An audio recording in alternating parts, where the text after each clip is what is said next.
ఓం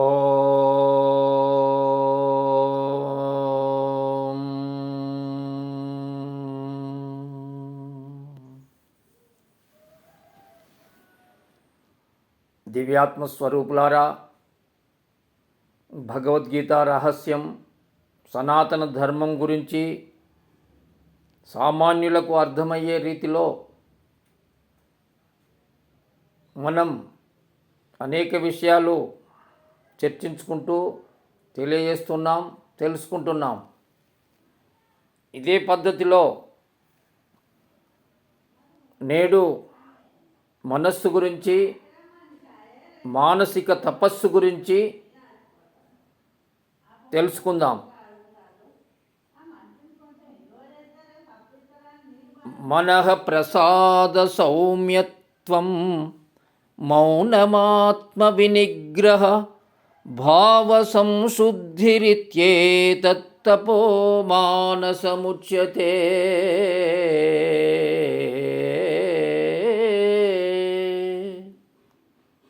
అంటే భగవద్గీతలో శారీరక తపస్సు, వాచక తపస్సు, మానసిక తపస్సు అని 3 విధములైన తపస్సుల గురించి చెప్పడం జరిగింది.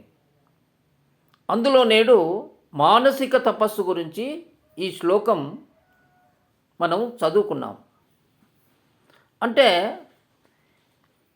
మనస్సు అనే దాన్ని గురించి చాలామంది ఈ మనస్సు అనేది ఏం చేస్తుంది, మనస్సు అంటారు, మనస్సు ఉన్నదా అని అనుకునే వాళ్ళు కూడా చాలామంది ఉన్నారు. కానీ మనస్సు అనేది లేకుంటే మనిషి లేడు. మనసే ముఖ్యం కానీ మనిషి ముఖ్యం కాదు. అందుకనే ఇంద్రియాని పరాణ్యాహు ఇంద్రియేభ్య పరమనః మనసస్తు పరాబుద్ధి యో బుద్ధే పరతస్తు సహా అని చెప్పబడ్డది భగవద్గీతలో. అంటే అయ్యా, ఈ యొక్క దేహేంద్రియముల కంటే జ్ఞానేంద్రియములు గొప్పవైనటువంటి అయి ఉన్నవి, ఇతరములై ఉన్నవి. జ్ఞానేంద్రియముల కంటే మనస్సు గొప్పనైనటువంటిది అయి ఉన్నది, ఇతరమై ఉన్నది అని చెప్పబడ్డది. అంటే మనస్సు అనేటువంటిది లేకుంటే మనిషి లేడు. మనిషి ఏమి చేయలేడు, చెప్పలేడు, వినలేడు, కనలేడు, ఏమీ కూడా జరగడానికి వీల్లేదు. అంటే అత్యంత ముఖ్యమైనటువంటిది, కీలకమైనటువంటిది మనస్సు. కాబట్టి ఆ మనస్సు గురించి, మరి మనస్సు ద్వారా మనం ఏం చేయాలయా, ఆ మనస్సును ఎలా ఉపయోగించుకోవాలి అనే దానికి సమాధానమే ఇప్పుడు మనం చదువుకున్నటువంటి శ్లోకం. కాబట్టి మనస్సు అనేదానికి ఇంకొక ఉదాహరణ నేను చెప్తాను. ఒక బస్సు నడవాలంటే డ్రైవర్ ఉండాలి. అలాగే ఆ డ్రైవర్కు స్టీరింగ్ అనేది అవసరమై ఉన్నది. అదే తరహాలో మన శరీరం ఒక బస్సు అని అనుకుంటే, ఆ బస్సును నడిపే డ్రైవరు జీవాత్మ అనుకుంటే, ఈ యొక్క స్టీరింగ్ అనేది మనస్సు అని తెలుసుకో.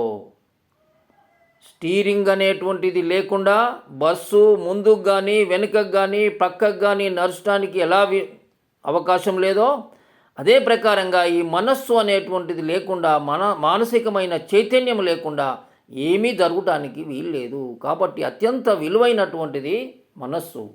అట్టి మనస్సుతో ఏం చేయాలని అనుకున్నప్పుడు, ఆ మనస్సుతోటి నీవు మౌనంగా ఉండే ప్రయత్నం చేయి. వట్టి మాటలు కట్టిపెట్టోయి, గట్టి మేలు తలపెట్టబోయన్న గురుజాడ అప్పారావు గారి సిద్ధాంతం ప్రకారంగా, బోధ ప్రకారంగా అనవసరమైనటువంటి మాటలు మాట్లాడకుండా మౌనంగా ఉండే ప్రయత్నం చేయమని చెప్పింది భగవద్గీత. మరి నీవు మౌనంగా ఉన్నా కూడా నీ మనస్సు మౌనంగా ఉండదు. కాబట్టి అది చంచలమైంది. కాబట్టి మనస్సును, అట్టి చంచలమైన ఆ మనస్సును దేని మీదికి పోవాలయా, పోయే విధంగా చేయాలంటే మంచి మంచి భావాలు వచ్చే విధంగా, మంచి ఆలోచనలకే ఆ మనస్సును ఉపయోగం చేయి. మాట్లాడకుండా ఉన్నా కూడా నీ మనస్సు అది తిరుగుతూనే ఉంటుంది. కాబట్టి ఆ తిరిగే మనస్సుతోటి మంచి మంచి ఆలోచనలు చేసే విధంగా ఉపయోగించుకోమని చెప్పింది భగవద్గీత. కాబట్టి మనస్సు ద్వారా సాధ్యమైనంత వరకు అనవసరమైన మాటలు మాట్లాడకుండా మౌనంగా ఉండే ప్రయత్నం చేయాలి. మనం మౌనంగా మనస్సు మౌనంగా ఉండదు కాబట్టి తద్వారా మంచి ఆలోచనలు ఆలోచించే ప్రయత్నం చేయాలి అని చెప్పింది భగవద్గీత. కాబట్టి మన యొక్క బాహ్య దృష్టిని అరికట్టాలంటే అంతర్దృష్టిని అభివృద్ధిపరచుకోవాలి. అంతర్దృష్టి అభివృద్ధి కావాలంటే మౌనంగా ఉండి అంతర్దృష్టిలో మనం ఉన్నప్పుడే అభివృద్ధిని సాధించగలుగుతాం. ఎంతవరకు బాహ్య దృష్టిలో ఉంటామో అంతవరకు మనము ఉన్నతిని పొందలేము. ఓం తత్ సత్.